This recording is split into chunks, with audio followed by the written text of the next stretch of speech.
that I need to play in full so we understand the exact context of which said comments were said. But first, a reminder, today's episode is brought to you by BetterHelp. These days, it feels like there's advice for everything. Cold plunges, gratitude journals, screen detoxes. But how do you know what actually works for you? With so much information online about mental health and wellness, it can be overwhelming to figure out what's true and what will actually help. That's where talking to a licensed therapist through BetterHelp can make all the difference. You get the real personalized guidance instead of just guessing based on something you saw on social media. Talk it out with BetterHelp. Our listeners get 10% off their first month at betterhelp.com/lockedon. That is BetterHelp, HELP.com/lockedon. So guys, Dillon Gabriel did a mid-game interview with Aditi Kinkhabwala, and part of what he said went mega viral. So we're going to play the little snippet that went mega viral. Then we're going to play the entire 2.5-minute interview so we get the entire context. There will be no confusion. And then we'll discuss what we think Dillon really meant by those comments and whether or not it was a shot at a teammate. But this is the little clip that went mega viral from Dillon Gabriel's interview with Aditi Kinkhabwala. And there's competitors. You know, there's entertainers and there's competitors. And I totally understand that. And my job is to compete. And that's what I'm focused on doing. It's just part of it. You know, there's entertainers and there's competitors. And I totally understand that. And my job is to compete. And that's what I'm focused on doing. So that was the first one. Now, this next is longer. It is 2.5 minutes. It includes the entire interview Dillon did with Gabriel, which I think is very important to the context of the conversation we're about to have. This is the entire interview, it's 2.5 minutes, that Dillon did with Aditi during the game from the sideline. Steve, take it full. Coming courtesy of our Aditi Kinkhabwala. Well, Dillon Gabriel, it's not quite as hot of a hot seat right over here with me, I'll tell you that. Your first NFL action. Did you have fun out there? I did. It was a lot of fun, a lot of learning for sure. But all things you can take with you, and just a pleasure to go play with the guys. So. Okay, let's start with a lot of learning. What do you feel you took away from this? Yeah, just the little details. You got to continue to harp on it and just help each other out on that. But yeah, just that environment. You know, you get out there, you get excited. You want to be aggressive, but you also got to be smart at the same time. What are you most proud of in this moment? I know you have to watch the film, but right now in this moment, what are you most proud of? Yeah, just the guys coming together, and we're continuing to make steps and find an identity of what we are. I think it's a process within the preseason. You're learning that. This being my first time, you know, I'm going through it with a bunch of guys that are also going through it for the first time. So we're learning together, we're growing together, and we got a bunch of vets that, you know, got a clear vision of what we want to do. That long, methodical first drive, not doing anything more than what the defense is giving you. Is that exactly how you scripted it? I mean, maybe in the openers, you know, we got through all our openers, so that's a positive. But, you know, I think just executing at a high level, you want to do that consistently. I think everyone, all 11, we're doing that. Just want to continue to create consistency for everyone. We saw the leadership on the sideline immediately, the way you're talking to your wide receivers, your running backs. Why is that such an important part of who you are in your game? Yeah, you got to talk. You know, a quarterback's got to talk to each other, you know, his teammates. It's part of the position, but it's also just who I am down to my core. Want to do it with people that I genuinely like and have fun doing it with. So we try to do that. We're growing that. Still, you know, just a short amount of time together, but we're trying to grow that as we go.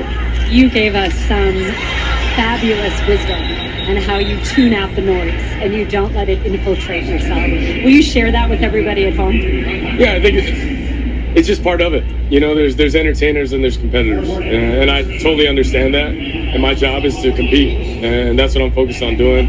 Of course, we're doing this mid-game, but you know, it's something that I'll get used to, and just want to be the best team that I can and create an environment where we can all go do our best work. That's all we want to do. So that was the full context of what he said. It was a question asked about blocking out the noise. This got turned into something that I personally do not believe it was. What'd you make of his comments, and do you think in any way, shape, fashion, or form he was taking a shot at Shedeur Sanders? Let me give you this, because I kind of spoke on it when people was asking me about it on the barbershop, and I was clear. I said, you know what? I don't think he was necessarily speaking about Shedeur as his teammates, because from what I gather from Dillon Gabriel, he's a good dude. He's a humble dude. He's not a dude that's not, he's not outwardly a guy that's used to having a camera in his face. But it also goes to show you how it's difficult when people are asking you questions on the spot in the middle of a game after you perform, like right in the middle of it, and he's not used to that. So if you ask Dillon Gabriel right now, did he mean anything by it? He'll probably say no. But if you asked him, would he say that same thing again? He would probably say no. I would just keep it generic and keep it pushing because of what came from it. To me, who he was talking about, he talked about people like me. Mm-hmm. He's talking about people like Earl, or he's talking about people, because here's the thing.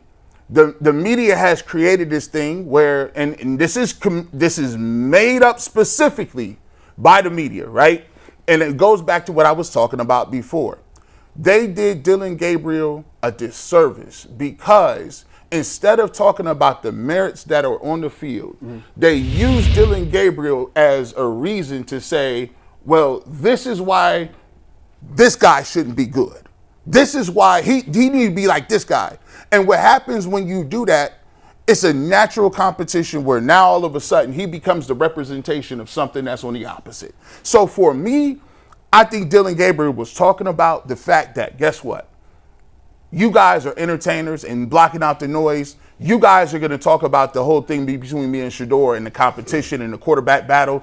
I can't think about that. I got to go out there and compete. I got to do it on the field. So that's what I thought he was talking about in terms of that. But I think this is a product of the way we covered the battle since the beginning. Yeah, when I first heard the comments and I listened to it in its entirety, I was like, he's talking about people like me, G, and Daryl. If I'm being all the way real, there was another certain media member that said he didn't look like an NFL quarterback. I've said on multiple occasions that the Cleveland Browns are operating like they found a needle in a haystack. I went on this whole, spin about he was the 9th or 10th overall quarterback prospect, about the 148th overall total prospect. For me, I didn't think he was taking any shots at Shedeur Sanders at all. And I'll say this for just for contents. A lot of people are saying, well, he's just regurgitating words that the Oregon head coach had said 2 years ago. When those comments were made, Bo Nix was the starting quarterback at Oregon. Dillon Gabriel was not there. He wasn't even there. When Dillon Gabriel arrived at Oregon, CU was not even on Oregon's schedule. I think that whenever those comments was made, Dillon Gabriel was, wherever he was, focused on his own business, trying to get to the NFL. So I don't think those two have anything to do with the other. And then secondly, to your point, college to now, I don't think he's ever had a hit piece. I don't think he's ever said anything that was noteworthy or had a sound bite. And so why all of a sudden, out the blue, would he just change the narrative to this big Billy badass that I'm just finna talk shit about my teammate right here on the sideline? I think whoever put that clip out there the way that they did, I think that was disingenuous. I thought it was unfair to lot of Dillon people Gabriel. did, for the record. And the NFL ESPN. Network. Like that that was was guys, that's what they do. That was and crazy. that's who he's talking about, by the way. He's not talking about us. He's talking about the Adam Schefters of the world and the national reporters that are making this more than it is. That's what he's talking about. Now, I have to be perfectly honest here. I'm not convinced yet that he wasn't talking about Shedeur. I'm not. I don't know. He clarified it and said no. I think the most important part of that clip we cut off. What did Aditi say at the end? Tell us about what she said. No, when his soundbite was over. Oh, she said something about thanks for throwing something at me. Did she say that? She read it that way in real time. Well, here, I played the last 20 seconds. I cut it off for the sake of time, but play the last 20 seconds. Yeah, but no, what we need to hear is Aditi. No, I mean the 20 seconds after I stopped. Play it. Yeah, okay, good. Play that, absolutely. Because I can't remember. I'll let you go since you're calling me out on that there. But we have picked up a few Hawaii affiliates. So what she's saying is, and not me personally, Aditi is not stirring the pot. She's a team reporter. Right. What Aditi's saying about, you're calling me out, her interpretation was, it's on the media. Mm-hmm. I will tell you, and you'll know this, I'll tell you a very common narrative. Mike Vrabel's the king of this. My God. When I covered those mid-'90s teams at Ohio State, we were the enemy. Yeah. And I'm not kidding. Now, Mike and I have a great relationship now, and we laugh about it now. But they would say things during stretch routines when the media was first allowed in. They would audibly yell smack talk about reporters that were there. Mm-hmm. So they weren't saying it to them, but they were saying it to one another loud enough so everybody could hear. You know what the Woody's like. You get everything reverberates. They would even do it outside. It's a cavern. And that was by the way, I was a young reporter. I was 26 years old. I didn't really know what was going on. It was the first experience I had where I was like, oh, wow, this is a big-time adversarial relationship. Because prior to that, whatever pro sports I'd covered, I dabbled in. It wasn't a daily cover. And I was like, damn, this is real. I didn't think this was real. I thought they would like spontaneously generate however they did, good or bad. But that team in particular had a real bent for the media. I've covered other teams that did. The Buccaneers never did, but Warren Sapp did, and Keyshawn could. Their automatic stance was media bad. I don't care. You come up to me, you're getting this. Warren used to famously put his a towel down between his legs, and he would sit at the edge of his seat with a towel around him, put a huge dip in, and spit on the towel. The symbolism to that was all the reporters had to get down on their knees to get the mic down below him. That's wild. And you better hope that his spit doesn't hit your microphone. I'm chewing and I'm spitting, and I'm sorry that you're putting your microphone there, but... And it was a clear message from jump. We hate you. We don't want you in our space. Get the hell out. And I know Aditi's familiar with that because Aditi's a longtime reporter of the NFL. She immediately picked up on, oh, so it's us that you're talking about as entertainers. I would love to know for sure from Dillon what he was talking about. To me, it did echo. And by the way, you think that if Lanning said that once, he never said that again? Lanning, he heard that when he was a member of the Oregon Ducks, not about Colorado, but smart coaches always find an enemy. The enemy's never from within. Yeah. It's the media. Number one. That's the easy target because we play the media every week. They're on our schedule 17 times. Other coaches will do it individually within the week. And I do think that Lanning's comments were absolutely pointed to Colorado, and they're all about the hype, and we're about just going out there and doing our business. Let's go show them. But in all honesty, I don't want to excuse the fact that he wasn't in that locker room at that time because I bet he heard that message more than once. Coaches tend to use the same playbook to motivate their team. So I don't know that Dillon wasn't motivated by that kind of talk, but I do feel this. I do feel like he has a lot of credence to his point. Somebody sent me a text after this went viral, and they, by the way, just saw the short version, and they said, and there it is. That's the circus you get when you draft Shedeur. And I immediately texted back, and I go, wait, how is this Shedeur's fault? Shedeur didn't say a word. Shedeur's there. And he said the NFL teams that there were a lot of NFL teams that just didn't have them on Shedeur on their board. More because they didn't need a quarterback. But part of drafting him was you're probably going to have to deal with a lot of outside noise. Now, I don't blame Dillon Gabriel at all. I do blame part of the media. The media that clipped that part and sent it out, they knew what they were doing. They knew what they were doing. And it's not our fault, it's not Shedeur's fault, it's not Dillon's fault. That's the circus that no one can control. When G said, I just don't believe he's like that, I kind of agree with G on that. And maybe, I'm not trying to say, I don't either, by the way. I'm not just trying to make it seem like things that get physical, but when I seen people's reaction to it, it was just like, man. So that's the circus, though. Just hear me out. Earl, it was just like, that's the circus, people's reaction to it. Hear me out. When I seen people's reaction to it, my first thought was, man, y'all kind of y'all giving Dillon Gabriel too much credit. And what I meant by that was, Dillon Gabriel not built like that. Not at all. Dillon Gabriel ain't really got Baker Mayfield might have said something like that. He ain't got it in him to really sit up there and talk with his chest out like that, knowing that he got to see Shedeur in the locker room. And I don't mean they going to fight, but you still got to stand up to your teammate and stand on what you said. And it's just everything from then to now, to me, and I could be wrong, this is me trying to give Dillon Gabriel some grace. Right. He ain't really been much of a talker. He ain't really had too much that came off as a soundbite. And then this happens, it just seemed like to me like But if people think that he was taking the shot, I'm just saying like Dillon ain't built like again, though, my point about the circus, it's not a player. It's the noise around the program. That's what it's going to be. But we create it. Of course we do. We the media. We create it. The entertainers. We thrive in it. We make it this way. This is why football is a billion-dollar industry. And I always tell people, when you say, and this is how it is, when you go watch training camp, right? And you watch the number of beat reporters who say that he's so far ahead. He was always rated high. And by the way, like we talk about Shedeur not being rated and people not being on the board. Shedeur Sanders was always rated a higher quarterback than Dillon Gabriel. He didn't become rated higher until he got here, and in people's minds we made it up. Like, oh yeah, well the Browns like him in the third round. Nobody else had him on the board in the third round. But here's the thing. It's not about, I like Dillon Gabriel. He's on the Cleveland Browns. I want him to play well.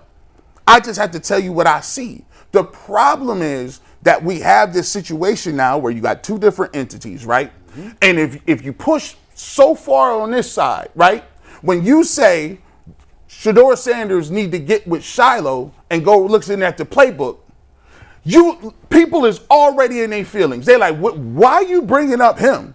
Or listen, he did fine today. I mean, guys, come on. It was okay. Like when you throwing salt on that, that's fine. You getting your views up right then.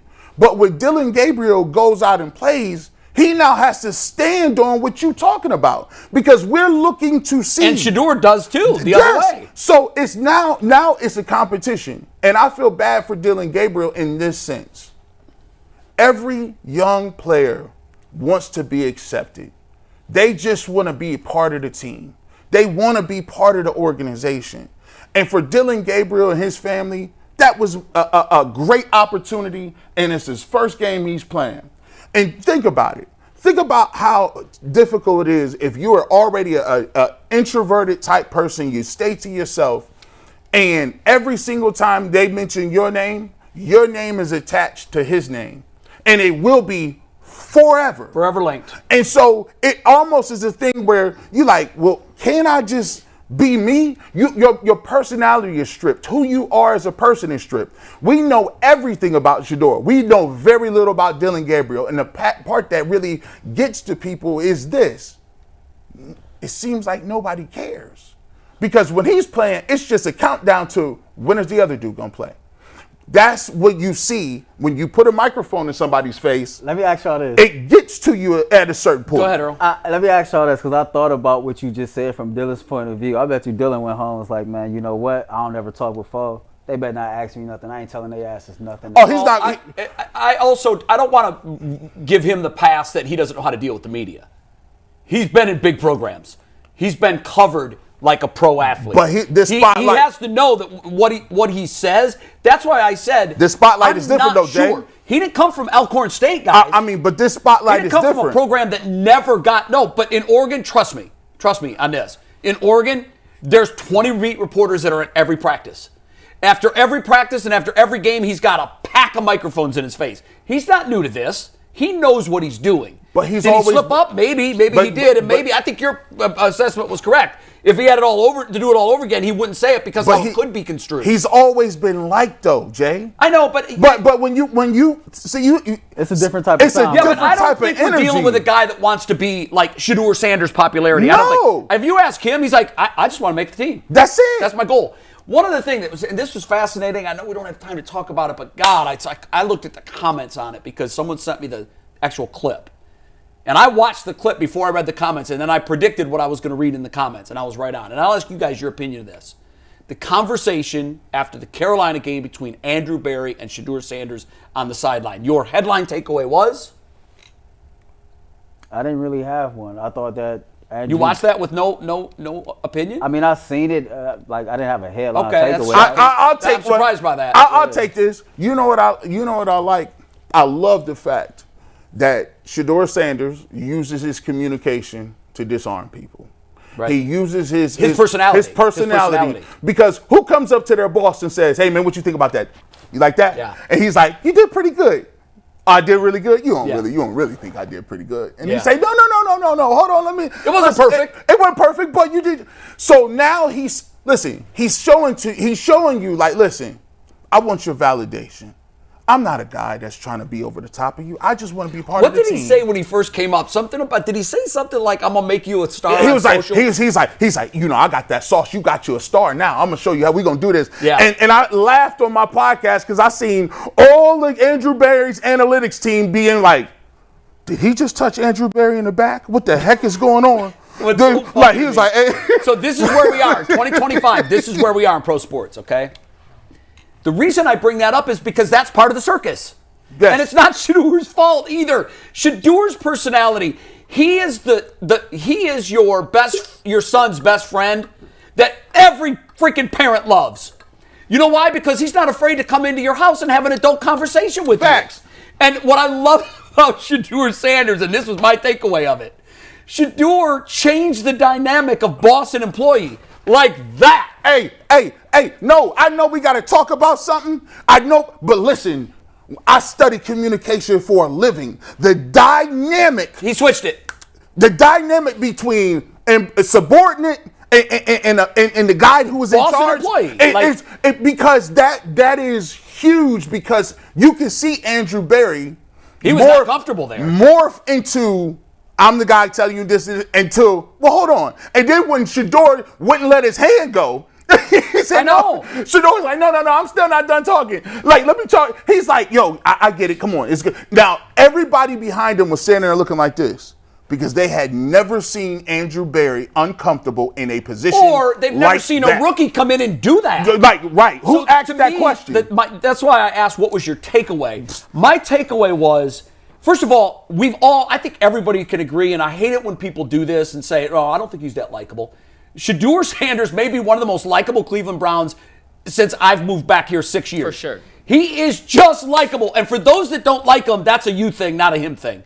Maybe you don't like his personality. Some people but ain't got the that kid is same. a good freaking kid. And what I loved about that was my son's best friend coming into my house. Like, And basically telling me how dinner was going to go down. hey, listen. And you can't help but laugh and like that because you're like, that takes moxie. You pull up, he comes to your house, your son, Corey's friend comes to the house, he goes to the refrigerator and say, hey, Pops. What do you got? Hey, man, you can marinate them steaks today? How can you not like that? Who the hell is this dude? And so the reason I brought that up is because, unfortunately, where we are in 2025 with social media, you're going to see it the way you want to see it, and the other side is going to see it the way they want to see it.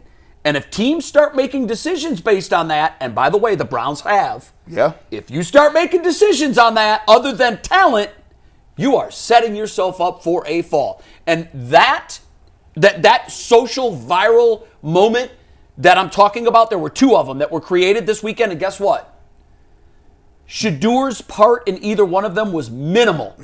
But unfortunately, all of that circus gets tagged to him. Yep. And that's why so many teams said, look, if his talent was off the charts, we take it and we deal with it. But where we have him graded talent-wise, and what we're going to have to deal with, Deion Sanders sound bites on Mondays about how he was misused. The Andrew Berry moment. That's the baggage that teams say, oh, no, you can't win with stuff like that. We avoid stuff like that. And what do I say every year about the Browns? We lead the league in drama every year. We already lead the league in drama this year. If you throwing them touchdown passes, bring the drama club. You better, but see, unfortunately, now he can't just be mid and survive. He's got to be great. No, he has to survive. be legendary. Yeah, He already put it on I like what himself. you did there, G. I know. Let's just hold off on that. I like what you did. Let's get to